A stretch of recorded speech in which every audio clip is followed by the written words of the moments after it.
Film dimulai dengan adegan di mana sedang berlangsung jamuan makan di rooftop sebuah hotel.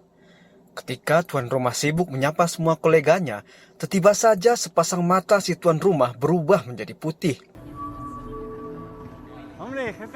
Lalu dengan cepat, tanpa disadari, si tuan rumah menjatuhkan seorang koleganya dari atas rooftop tersebut. Dan polisi yang berada di TKP langsung menembak si tuan rumah sampai is dead. Adegan selanjutnya di dalam sebuah bus, seorang anak muda dengan tiba-tiba tanpa disadari sepasang matanya juga berubah menjadi putih. Dan tanpa sebab yang jelas, menjadi orang yang rasis menghina pemuda berkulit gelap yang sedang duduk di dalam bus tersebut. Yang kemudian hal itu memicu keributan di dalam bus, sampai pemuda tadi dihajar beramai-ramai di luar bus. Adegan berikutnya pun hampir sama. Seorang ibu-ibu sepasang matanya berubah. Lalu dengan cepat menusuk seorang ibu dengan anak bayinya di sebuah tempat yang terbuka luas yang semua orang melihat kejadian tersebut dengan jelas. Dan inilah In From The Cold. Hai, selamat datang guys di channel Rancak Bana. Bang Ceplok di sini. Bang Ceplok selalu mendoakan teman-teman semua dalam keadaan sehat walafiat ya. Always remember to subscribe, like, and share, dan komen ya guys. Dan tanpa basa-basi lagi, yuklah kita langsung masuk aja ke alur cerita film di channel Rancak Bana.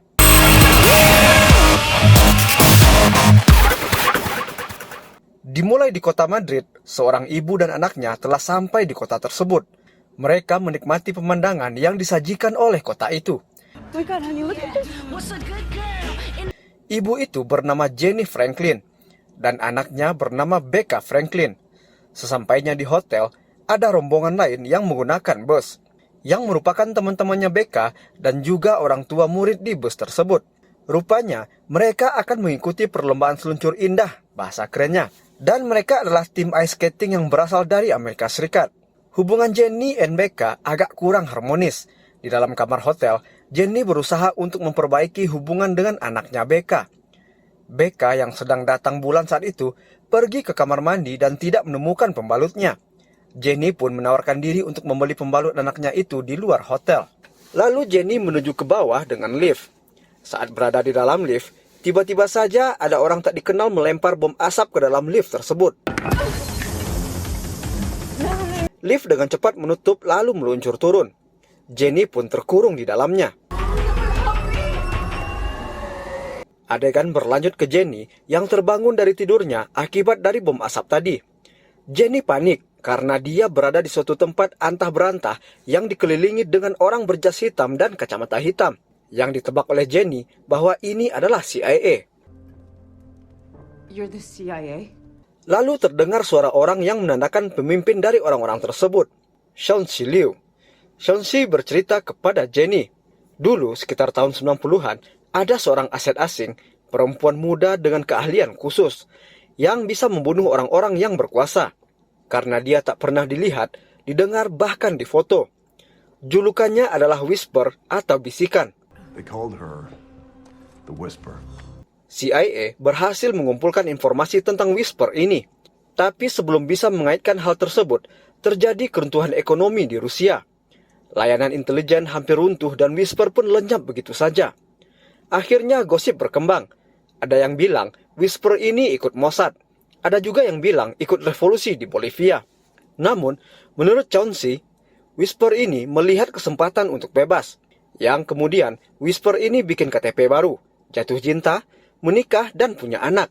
Dan kesimpulan terakhir diarahkan ke Jenny, bahwa Whisper adalah Anya Petrova. Anya Petrova, the Whisper. Jenny pun ngeles bahwa dia dituduh sebagai agen mata-mata Rusia.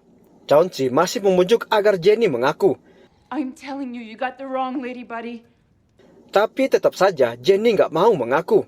Yang akhirnya, Chauncey menggunakan satu cara, yaitu menyuruh anak buahnya untuk membunuh Jenny. Kill me? No. Jenny kemudian panik, hingga Jenny ditolong dengan senjata. Nah, saat itulah Jenny mengeluarkan skillnya.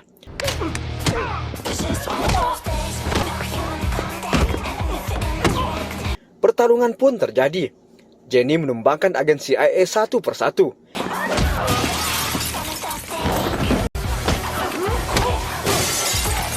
Hingga sampai perkelahian tersebut memecahkan kaca jendela yang membuat Jenny dan agen CIA jatuh keluar. Ternyata semuanya, termasuk tempat, sudah disetting oleh Chauncey. Welcome back, Anya. Setelahnya kita dibawa ke masa lalu Jenny, saat winter tahun 1994 di Moskow.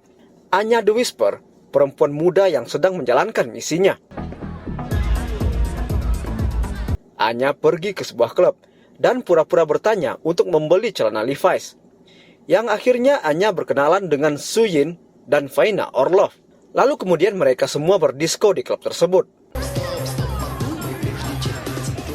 Kembali ke masa sekarang, Jenny terbangun di kamar hotelnya dan memeluk Becca. Becca yang keheranan bertanya kepada ibunya, dari mana saja. Dan Jenny hanya mengaku bahwa tokonya tutup dan mencari toko lain dan kemudian tersesat. Lalu, Becca hendak keluar bersama Maddie dan teman-temannya yang lain, yang katanya pengen makan malam dan menonton pertunjukan. Tahu-taunya, Becca hanya pergi berdua bersama Maddie ke tempat bermain ice skating. Oh my god. I can't wait to get out of these here. While the pussy posse. Jenny yang sedang berada di kamar memeriksa tubuhnya yang lebam. Tiba-tiba didatangi oleh Chauncey yang kok bisa tiba-tiba ada langsung di sebelah Jenny. Chauncey tetap memaksa agar Jenny mau bekerja sama untuk menjadi agen mata-mata. Jenny pun menolak.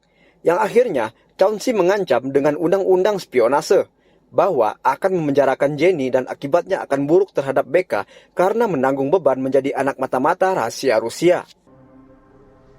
I do not like you. Ternyata, Chauncey beroperasi berada di seberang kamarnya Jenny. Across the hall? Seriously? Di dalam kamar tersebut ada satu agen yang bernama Chris yang bekerja sebagai operator IT. It's Jenny. Okay, Jenny. Chauncey memperlihatkan video tentang kejadian perilaku yang tidak biasa di awal cerita tadi. Chauncey menduga ini semua adalah kerjaan The Whisper. Jenny pun menepis praduga itu. Kalau memang seperti perkataan Jenny, dengan semua kejadian ini, CIA pengen tahu siapa dalang pelaku yang sebenarnya. Dengan mengecek semua kejadian dan keterikatan yang ada, petunjuk mengarah ke ketiga korban, yang mana punya koneksi ke Yannick Meyer, penyelundup senjata Austria. Chauncey pun menyuruh Jenny untuk melaksanakan misi untuk menginterogasi Yannick, yang sedang berada di rumah sakit militer. Chris yang merupakan ahli IT, menemukan kelemahan untuk masuk ke dalam rumah sakit tersebut. Ada seorang manajer pemeliharaan yang bernama Tiago Vento. Sebelum masuk kerja, dia suka mabuk di sebuah bar. Tugas Jenny untuk menangkap mata Tiago dan menirunya dengan alat buatan Chris. Jenny merasa dia nggak bisa, karena dia sudah nggak muda lagi. Sure. It's not your first. Tapi, Chauncey nggak peduli dengan semua itu. Chauncey hanya ingin Jenny menjadi Anya seperti dulu lagi. I don't give a shit what you need to do to get back on that bike. Jenny pun kembali ke dalam kamarnya dan memikirkan cara supaya dia bisa menjadi Anya yang dulu lagi. Do this. Oh, come on, Jenny. Akhirnya, Jenny meminum beberapa botol miras yang membuatnya merasa kembali menjadi Anya muda lagi dan memotong rambutnya juga.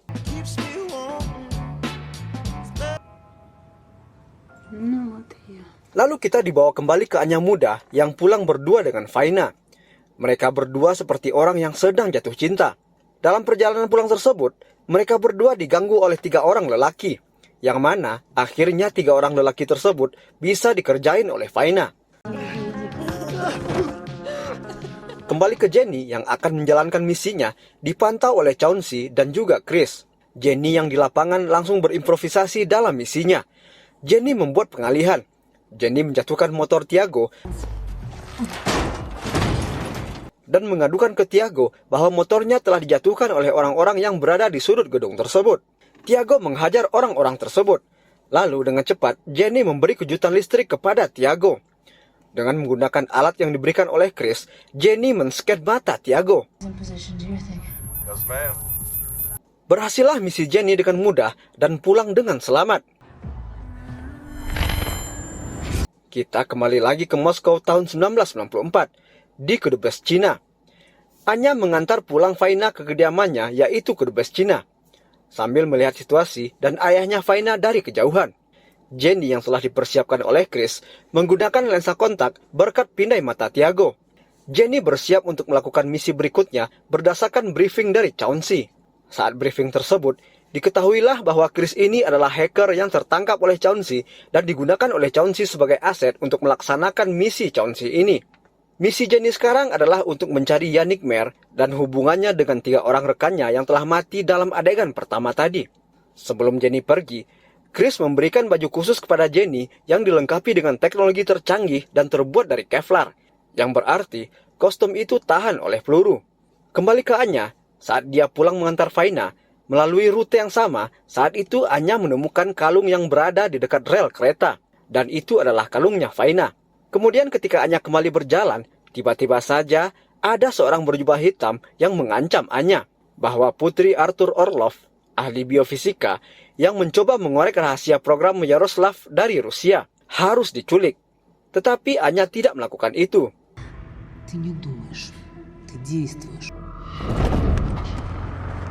Kembali ke misi Jenny, ternyata kostum yang dipakai Jenny itu bisa memantau kondisi tubuhnya, membantu mengawasi Jenny. Jenny pun masuk menggunakan scan mata dari Tiago. Jenny mulai menyusup ke dalam gedung, hingga akhirnya masuk ke ruangan dengan pintu besar yang ada dan Chris pun membuka pintu tersebut. Dan ternyata ruangan itu adalah tempat berkumpulnya para napi. Chris membaca indikator di layar bahwa Jenny sedang dikejar-kejar oleh musuh. Jenny pun terus berlari dengan diarahkan oleh Chris. Di saat itu Jenny menemukan loker baju, yang kemudian Jenny mengambil beberapa baju dari loker tersebut. Kemudian menuju ke toilet. Di waktu yang sama, Becca menemukan kamarnya berantakan. Dalam kamar mandi tersebut, hal yang mengejutkan pun terjadi. Jenny yang membuka bajunya telah tergantikan oleh seorang pria yang tubuhnya mengeluarkan sinar energi. Dan film pun bersambung.